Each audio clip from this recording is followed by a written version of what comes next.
Hi guys, welcome to my channel. My name is Jamel Collins. Welcome to A Homesteader's Life. And today, child, we're gonna be processing some potatoes. We're gonna be making some salsa. We're going to be making some tomato sauce. We got a whole heap of things we have to do. We got pounds and pounds of tomatoes here. We got peppers. We got some things to get into. Now, guys, hopefully you're having an absolutely amazing day. My day is just starting out. I got my coffee right here, guys. You know I love my coffee in the morning. Very yummy. So I needed to process this 10-pound bag of potatoes because I went to go purchase them because, you know, I'm just now starting my gardening. Yay. Kudos to me. But I needed to can some actual potatoes and put them in my pantry area. But not only am I going to be processing these in my canner, I actually am going to be planting some of these as well. So I might not do I'm not going to do the whole bag. So I'm going to leave some in, and I'm going to put some of these in my raised beds. So I think I'm going to start off with that much. It's about 5 pounds in the raised bed. So I'm going to tie this up, put this back on it, and I'm going to cut these up and going to plant these. And you're going to go out there with me while I do it. So I'm going to put these over to the side. But in the meantime, we're going to start cutting these up and getting these ready to be processed.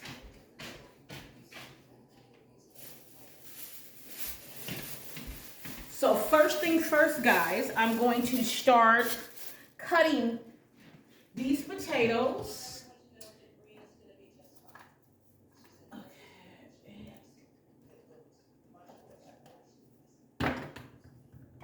And I'm going to get some seasoning out that I'm going to blend in there.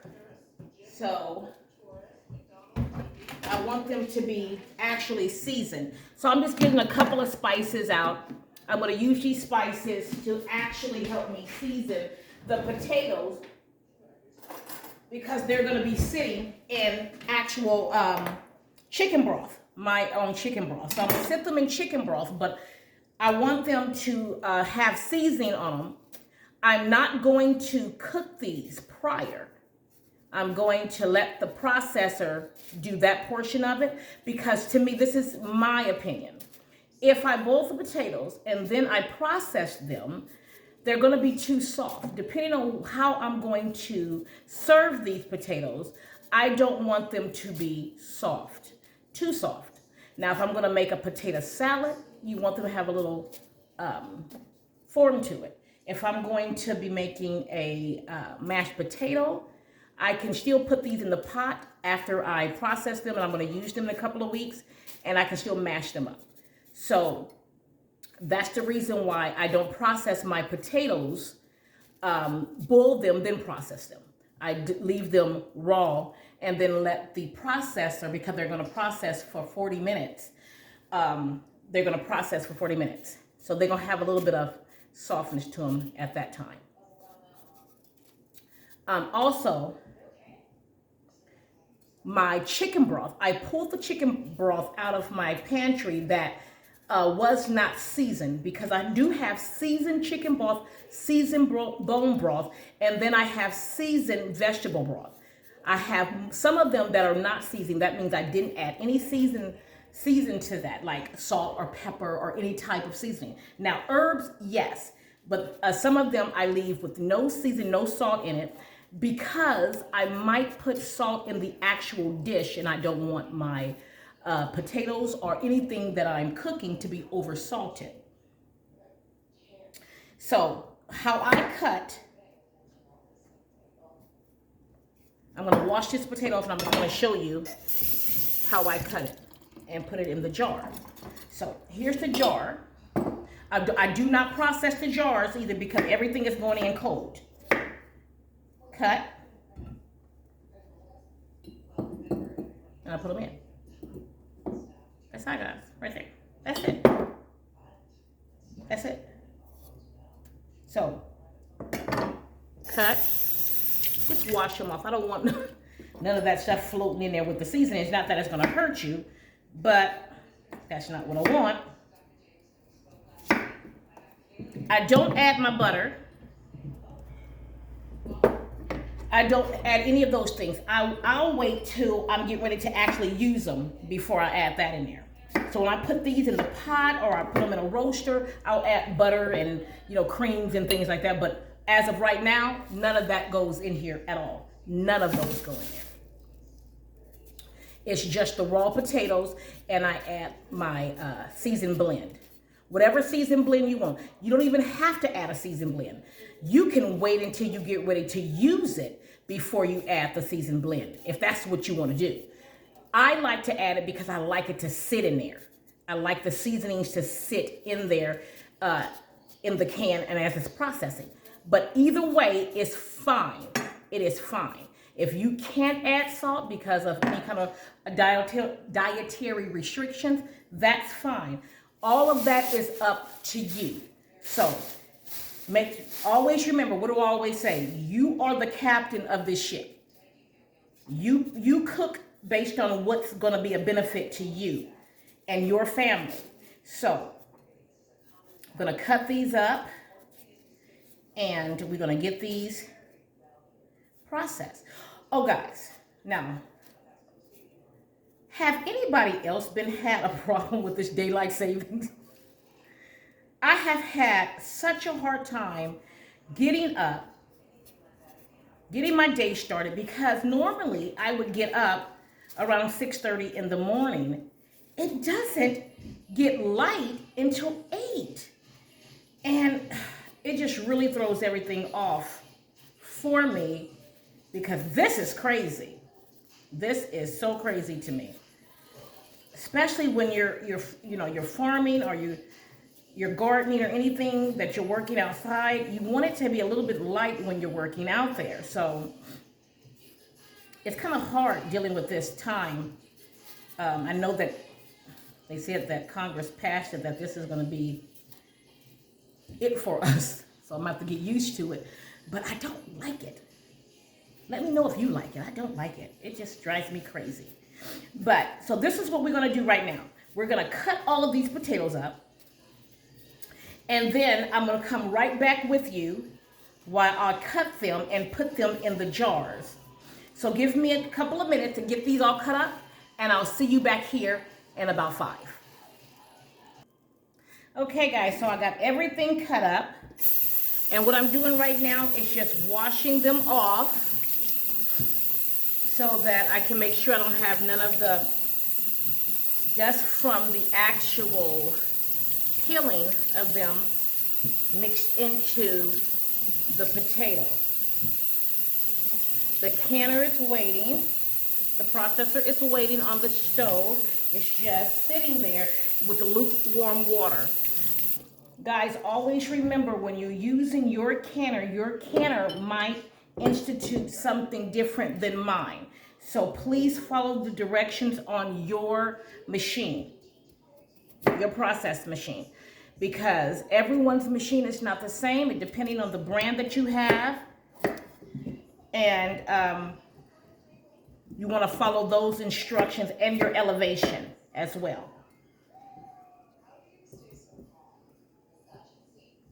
So just keep that in mind. What I can do with mine, you may not be able to do with yours. Your elevation is maybe different than mine. So all that matters and all that counts so that you can have a successful canning experience. And that's what we all want. When we are canning lots of food, big portions of food, you want that process to go smooth as possible. You don't want there we go. So I'm really starting out with just 3 jars. I do have 7 on the shelf, but I'm getting low. And right now, I have to literally buy the potatoes and buy the things because my gardening season is just starting this year. So a lot of the things that you will see me can is based on I've bought from different farmers, different markets. Some of them is from the grocery store, but I do like going to the actual market. It's the fruit and vegetable stand right down the road from where I live. And a young man, which is my friend, he has all the organic fruits and vegetables out and he sells them. And everybody that I know goes there to purchase them from him. Now, if it's something that he doesn't have, then I will go to the actual store, or if it's a farmer that I know that have it, I will actually get that from the farmer as well.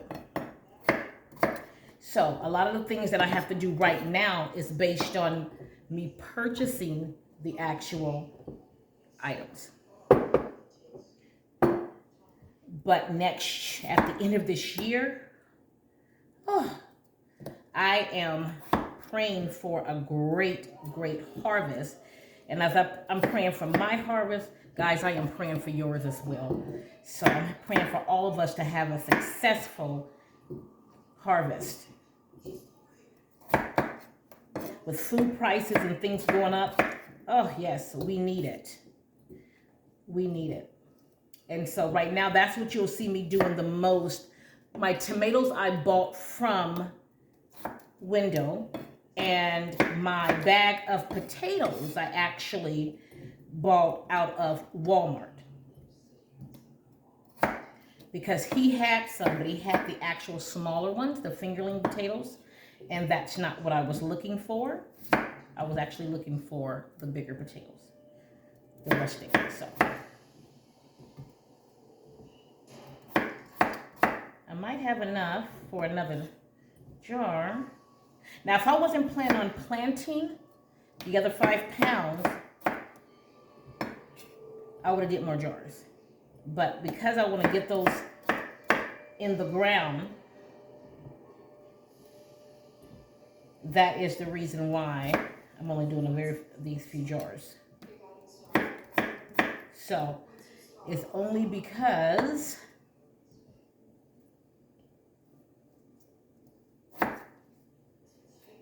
I'm putting some in the ground. So we're going to get one more jar. Yay. I was hoping that I could have enough for another jar. So,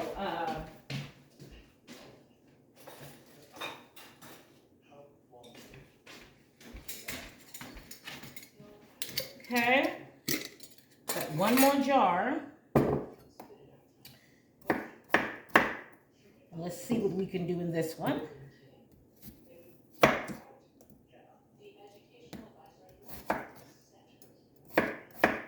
And then we're going to put some seasoning. Like I told you earlier, we're going to season the potatoes. And then we're going to cover it in actual chicken broth. Now, you can use any broth you want. I normally use a lot of chicken broth, even when I'm boiling rice, if I'm boiling noodles, couscous, anything. I normally use chicken broth. Now, vegetable broth is good too if you're vegan or vegetarian. That's a good way of boiling, sitting them in. I do have that as well, vegetable broth, but I typically do it in chicken broth. So that's why I'm using chicken broth. But you can use any broth you like. You can use bone broth, beef broth, whatever you prefer. It's all about what you like. You are the captain of this ship. I think we'll have just enough. We'll have just enough. Let's see. Okay. Yeah, we'll have just enough. Okay. So, we got that done. We're going to wipe this down. Get this all wiped off. And now we're going to actually add the seasonings to each of these. And I'm just using a tablespoon. That's all. It's nothing that I'm going to measure. I mean, it's just potatoes. And if I have to add more, I will. I'm just adding something that it can sit in. That's all. It's not that I won't add any more if I need to. It's just right now, this is just what it's going to sit in. I have just a little bit left of this soul food seasoning, which I am so addicted to. So I'm just going to put a little bit in each because I need to go pick up another one of these. So that's all of that. I'm going to put some garlic powder.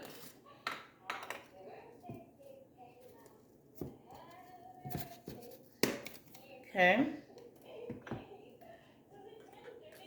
I don't use garlic salt. And you can even put actual real garlic in here. That would even be yummy. That would even be really yummy. You can put scallions in here. You can, anything you want to. Anything you want to. It's all up to you. Now, I'm going to use some Latin heat in here as well, because normally I'm going to be using my potatoes. Well, no, because let me use the Latin heat and seasonings that season later, because just in case I use it for mashed potatoes, I do not want it to have Latin heat in it. So I'm just going to use that combination, and even if I make potato salad, this combination should be okay. Okay?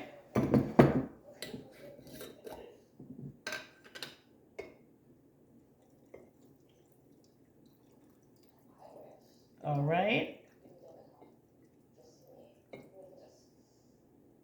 Okay.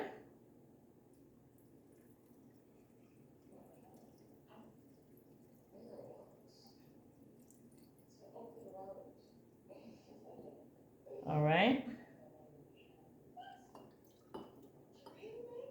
You want to make sure it's 1 inch of head space.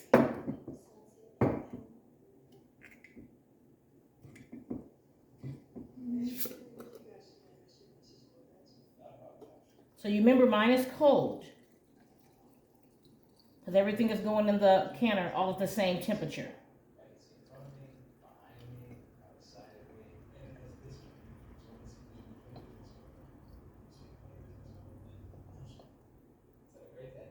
Okay. Just want to make sure we got the 1 inch head space good. Okay. I know some people check for the air pockets and bubbles and things like that. You can also do it that way as well to make sure you have any. I rarely do that, and mine comes out just perfectly fine. But you can do that. It doesn't hurt to do that as well.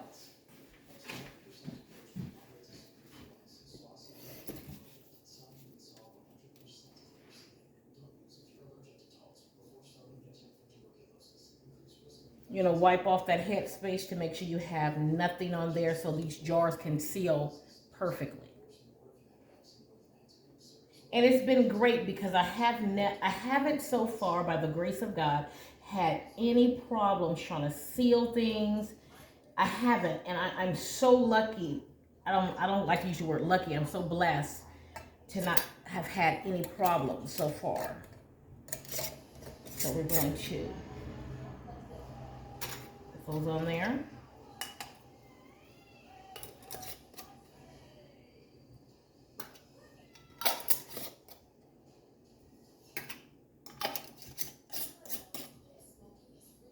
There it goes. So I'm going to go put these in the canner. It's waiting for them. Get ready to turn it on.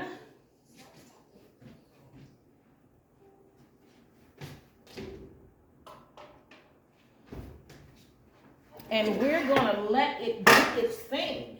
So we're going to seal it.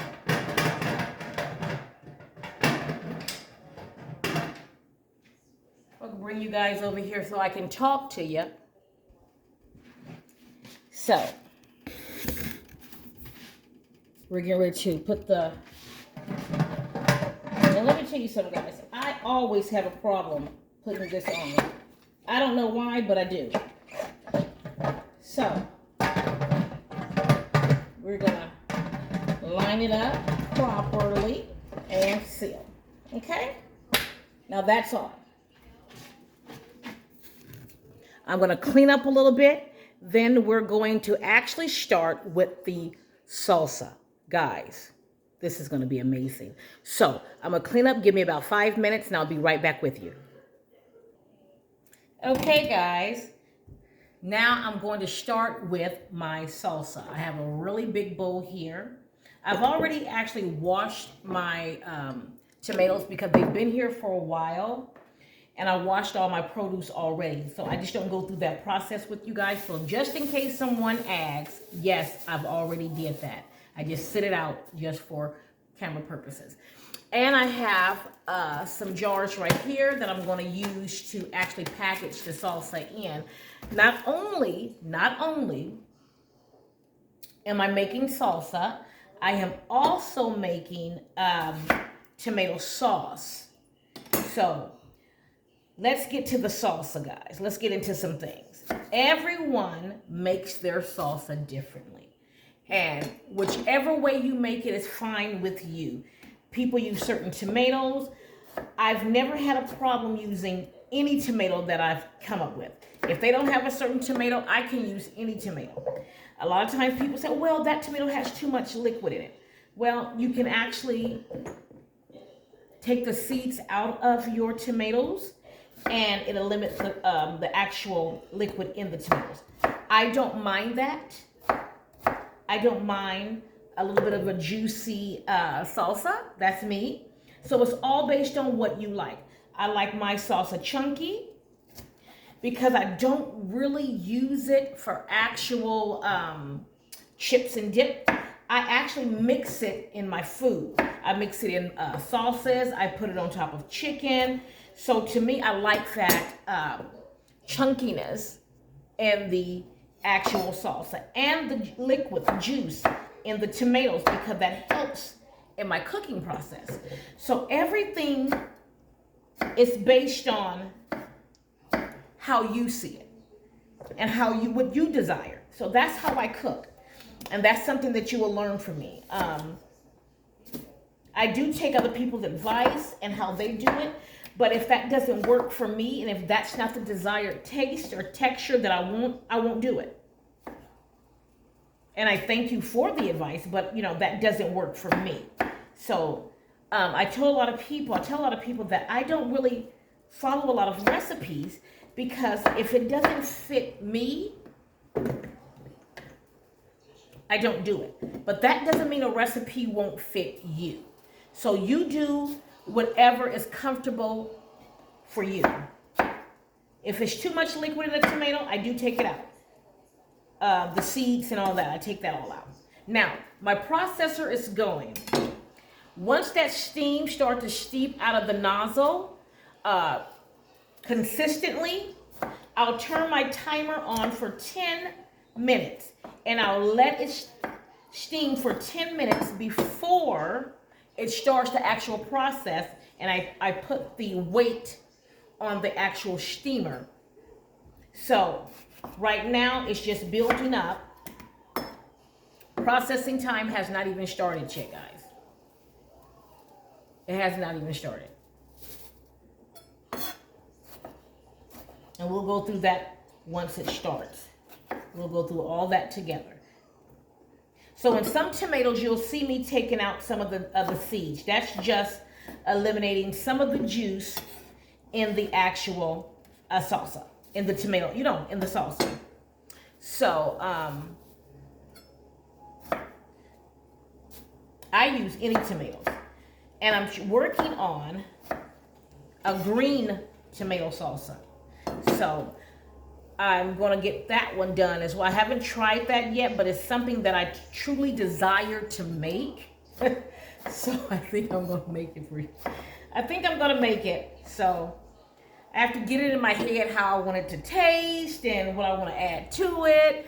And then after I do all that good stuff, then I can share it with you guys. But I haven't decided yet, so that's the only reason that I haven't did it. So it's coming though. I believe I will make it. But I'll just have to put the pieces together in my head. That's all. So yes, back to the salsa. My salsa is always chunky. It's always chunky. I do make the smooth version of salsa, and the only thing you're doing is getting your blender or your food and just blending to a smoother consistency. That's all that is. It's nothing difficult to do. If you want a actual smoother salsa, get your blender, your food processor, and put everything in there and get it at a blend it to a consistency that you desire. That's all. I've done them both, but actually the chunky is something that I gravitate to because that's what I use the most of when it comes to my meals. So that's why I do it. But there's nothing wrong with a smoother salsa at all. Let me tell you, at all. They're both yummy. It's yummy. Okay, so let me get those in. I got a big bowl here because I'm pretty much making a lot of it. Because this is something that I am totally out of. I mean, totally out of. So I need to make a lot of this.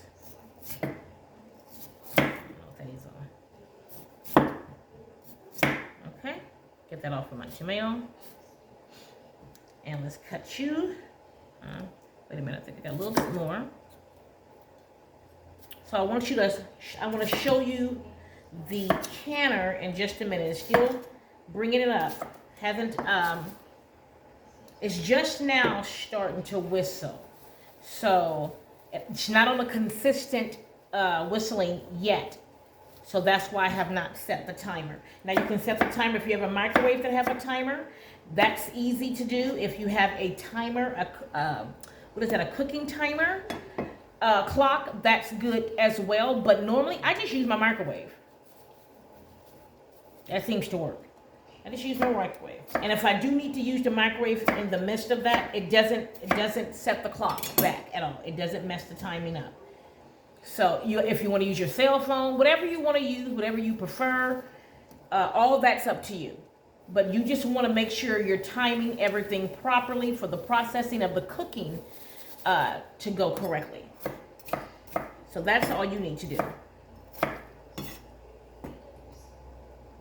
Okay. We're almost done with this cutting. I think I'm going to do at least 2 more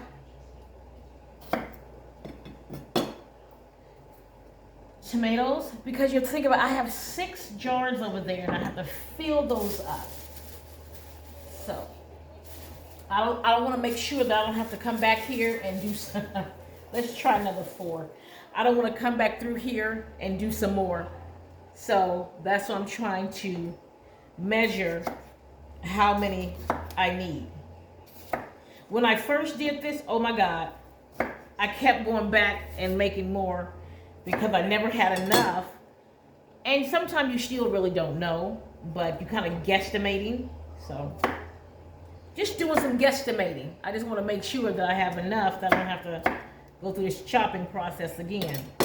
It's not a big deal, but you know, I can move on to something else because I still have the spaghetti sauce that I need to make. And so one fruit, which tomato is a fruit. Isn't that weird? One fruit that I'm going to produce a lot of is tomatoes because I do use a lot of tomatoes. So in my garden, guys, everything that I grow is going to be what my family and I actually eat. I don't want to grow anything that I don't eat or my family doesn't eat because then it's a waste. And you don't want to do that. So everything that you eat, I know people are getting excited. They want to just grow.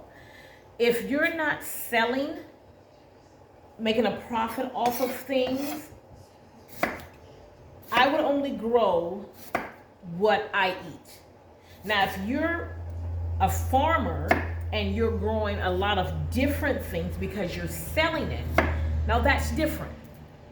I'm not a farmer. I'm just a typical homesteader that's trying to feed her family and possibly people in the community that needs things. So, and on my opinion is, I just want to be safe and not be wasteful. My goal is just to produce what we eat on this land. And whatever I can't produce, that it doesn't grow very well, then I'll purchase from another farmer, or hopefully I can purchase it from another homesteader. That's my thoughts on that. But of course you can do whatever you please. That's still up to you too as well. So, I'm almost finished. Got 2 more of these. I think 2 more will be perfect. So I'm gonna get these last 2 cut. And then we'll start working on the other ingredients.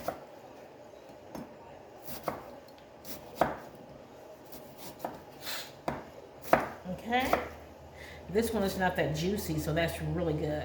So, and I'm loving it because he always gets the best produce, Wendell does. And these are so firm, and I love that. They're not all soft and mushy, and I love that. So now, I'm going to show you what it's doing, guys. Just one sec. I'm going to show you what the actual canner is doing. Okay, come over with me. Canner now, you see the steam coming out, and it's coming out quite consistently. So what I'm getting ready to do is I'm going to use my clock here, my timer, and I'm going to set it for 10 minutes.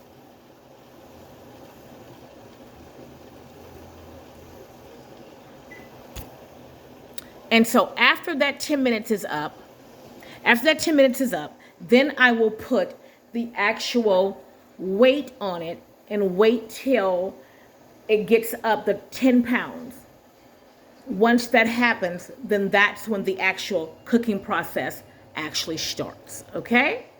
So, that's all it is. And you want to keep that weight, you want to keep it in between that 10 pounds. So you sometimes have to kind of maneuver it a little here and there. But once it gets at that consistent 10 pounds, a little bit over that is not a problem, but you don't want to process it under the 10 pounds. A little over the 10 will be okay, but you don't want to process it under the 10. That kind of makes sense? And I'll show you what I'm talking about as we get through this. You don't want to do that. You want it to process at that proper weight. Okay. This is the last one, guys. And then we will start moving on to the onion. And I have right now 1 whole onion. I may need more. I'll see. I may need more. I'll see. I'm going to clean this off just really quick. A lot of tomato juice on there. Just keep everything kind of clean. I kind of like to work in a clean area sometimes. All depends on what I'm cooking. If I can keep it clean. Okay, so now we're going to start cutting up this onion. Now you can use whatever onion you want. I prefer, let me just tell you, I prefer red onions. Now, they didn't have a really good sale on red onions, and Wendell didn't have any either, so they had a good sale on the white onions, and I know the white onions is very popular. The Vidalia onions, hopefully I'm saying that right, is very popular in the South. My mother was raised on the white onions as well. I prefer the red onion. Don't know why. I like the sweetness of the red onion. It's not as tart to me, but it's all based on your taste. It's all based on your taste. And it's going right now. The steamer's just going. You just leave it like it is. Don't bother it. You're not even going to have to worry about it until your 10 minutes is up. Okay? Once that 10 minutes is up, then you put that weight on there. Other than that, you let it do what it's doing. It's not bothering you. Okay, this little skin is just not cooperating. So let me see if I can get, let's see if I can get that up like that. Sometimes I have to cut it at an angle and the skin kind of pops up. Okay, so we got that up. We're going to start cutting. Guys, let me know if you like these videos too, because I enjoy going through the process with you. I really do. I enjoy talking to you, shooting the breeze. I really do. So you let me know what videos you want to see me do. If you want to see me working on my plants, let me know, because I do work on my plants in the morning before I start recording. But let me know if you want to see that, and then I'll show you even that process that I go through there. And the plants are doing absolutely wonderful, guys, too, as well. The plants are doing well. So,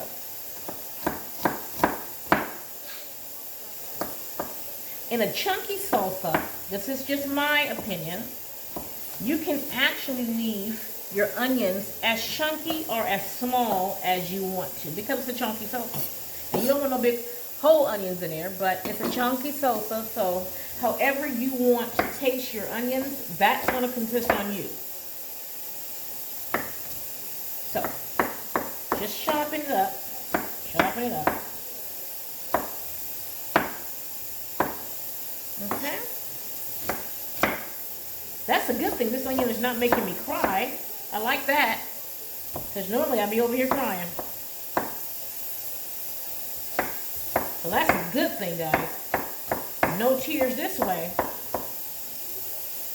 So,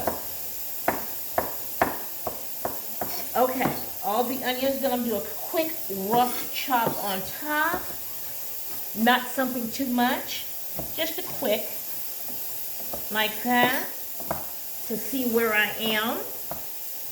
And if I need any more onions. So that's all I'm doing this for. So, okay, so let's get these in.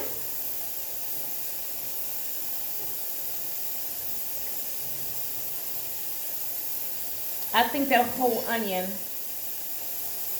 did it, guys. I think we'll be okay with the whole onion. Okay, so the whole onion was enough. Depending on the size of your onion, if it's a medium or small, and I believe that was actually a medium onion. So let me check that out just really quick. Just stirring it up in there. Oh yeah, that's enough. Okay, and it depends on how much you want to as well. Let me show you how it's looking so far. Okay, now, excuse me, we're going to start with the cilantro. Normally I do the cilantro last. I'm going to do it now. I don't know why I kept the rubber band on there, and I've already cleaned them. Now, it depends on how you like it. Some people will pick every leaf off of the cilantro. I don't. The stems are good. But if you don't like the stems, you don't have to eat the stems. Please don't. I keep some of the stems on. I do a rough chop. I am a very big cilantro eater. I just do a very quick rough chop on there. Just to spread some of them out. Cut some of the stems up. And that's it.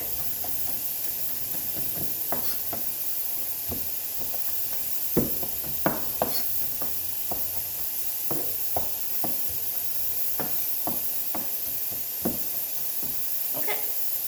And that's all I do. It's such a beautiful day out there. If you guys see me looking up like I'm looking in space, I'm not. I'm just looking outside of my door. It's just a very, very beautiful day. That's all. Looking outside. That was a nice little boo-boo. Put that in there. Hopefully everybody's been having a great week. I know it's the early part of the week. And doing it in a homestead can sometimes be very taxing. It can be very, very tiring, but it's enjoyable. And when you stop enjoying putting your homestead together, you may need to just take a little breather, take a little break, and collect your thoughts and collect your energy and get back to it. Because it can be, you're building, and when you're building something from scratch, it takes a lot. You have to have a vision. You have to have a vision. If you do not have a vision, it's not gonna work. If you don't have a plan, you will plan to fail. That doesn't mean that you're not gonna be tired sometime. That doesn't mean you're not going to be perplexed or sad. That doesn't mean any of that. But you have to have a plan. You have to have a vision, and you have to follow through with that. Because if that's what you're looking for to do, and you have in your mind and in your spirit the way it's supposed to pan out, and you've gotten that approval, my approval comes from God, wherever you get your approval from, then you keep up with it, and you keep going. Not saying that you're not going to get tired, because we all going to get tired. I got 47 seconds left, guys, on this, and then I will put the actual weight on it. So before I put the cut these up now, before I cut these up, I'm going to actually put the weight on. Got 31 seconds left. Now, I know certain people put gloves on because working with peppers, you don't want to touch your eyes, you don't want to do any of those things. That is so true. Now, I don't have it. So I have to work with them barehanded and just be very, very careful. And I will wash my hands with vinegar as I am finishing. Okay, so let's go over here. You hear it whistling. It's finished. So what I'm going to do is I'm going to get the weight, and I'm going to stick this weight on there. Oops, sorry. Thought it was going to be hot. Now, what that's going to do, and that's just going to tell me, it's going to take it all the way up to the 10. Once it gets to the 10, that's when my clock will start over here. I'm going to set it. I have to clear it off. I got to set my clock for 40. Let me clear it again. Stop. Okay. 40 minutes. See? Once it goes up to 10, I will push timer, and that's when the actual cooking process will start. That's simple, guys. I will constantly monitor to make sure that lever stays at a 10, a little bit above the 10, but not below. And sometimes that will take you turning down your eye to like medium low, a little bit into high, over high, but you just have to kind of maneuver your heat level. And I think mine kind of balances out at, I believe, medium, depending on how many jars I have in there. So if I have more jars, the heat in the steamer is a lot different than if I have fewer jars, okay? So I'm just monitoring that, and I'm going to keep watching until it hits 10. Right now, it's almost there, so I'm not going to start this because I'm going to go over there and get that started. So like I was saying, normally I would put it on a plastic glove. I don't have it, and I like mine very hot, so I'm going to take out some more. It's not there yet. I don't have it, so I have to be a little careful, but I still have to cut it. So let me go get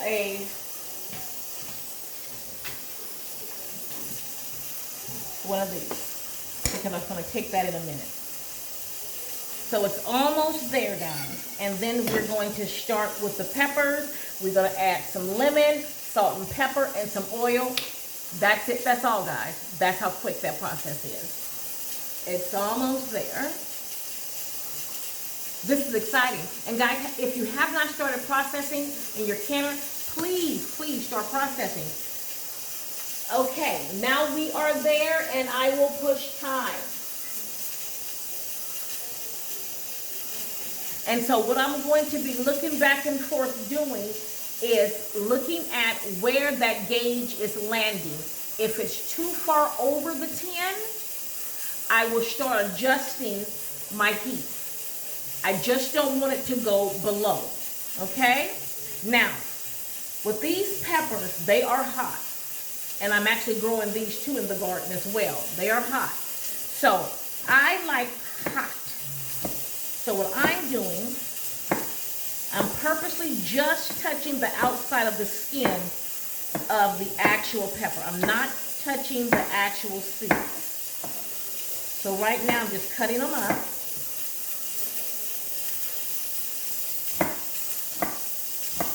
I'm cutting them up